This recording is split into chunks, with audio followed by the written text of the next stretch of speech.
laptop open. You guys are snooping on our kids? No. We don't understand what they're saying, so it's not snooping. Oh my god, I love puzzles.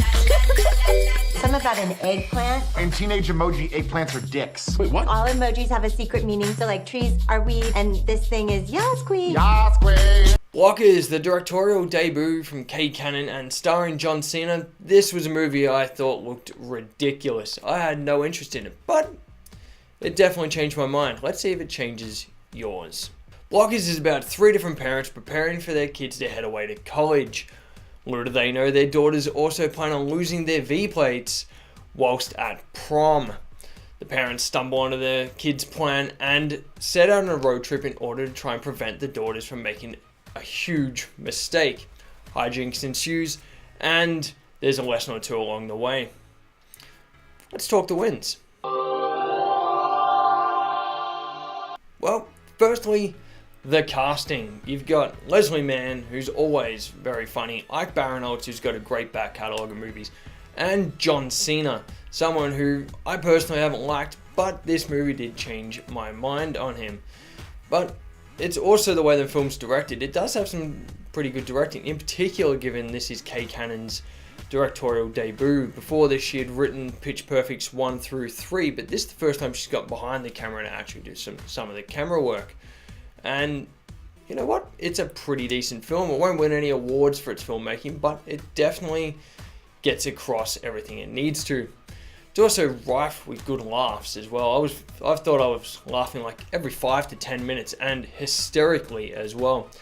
And it does a great job of balancing the kids' side of the story and the parents' side of the story. It didn't try and make one of the two more serious so the other one was funnier. Instead, it just went ahead and had 2 different types of humor, and both work really, really well. And I think that's because the way they've written the characters. You've got Leslie Mann is playing a single mother who doesn't know what she's going to do once her daughter goes away.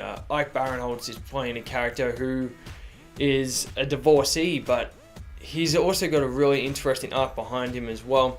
And he's the character that's the most grounded of the lot. He's the one who's looking at it from the kid's perspective of like, hey, what's the worst that can happen? And that allows for some real good tension between the 3 leads.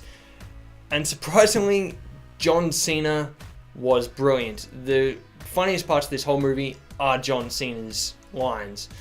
I feel he's really found his groove here. This is the character that really works for him. He's, everything you expect John Cena to be. He's big, he's jacked, he's muscular, he's strong.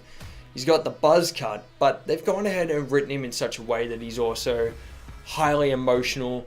He doesn't break any of the rules. He's afraid to step out of line, and that has given him something really good to work with. And a lot of the jokes with him play heavily on him having to break through those aspects of his character. I feel John Cena has now found the sort of character he should be playing more often, much as The Rock found his way into playing that cool, jacked, strong, leading man type. Keep an eye out for John Cena in the future. Blockers is indeed a laugh, but it's not without a few sins. These are just some aspects of the film that could have been a little bit better. And for me, it really does come down to one aspect of the film in particular. At the end of the second act, beginning of the third, there's a good 15-minute stretch there where the tonal shift in the movie is just dramatic. It goes from being hilarious to being downright serious. And there's just not a laugh anywhere.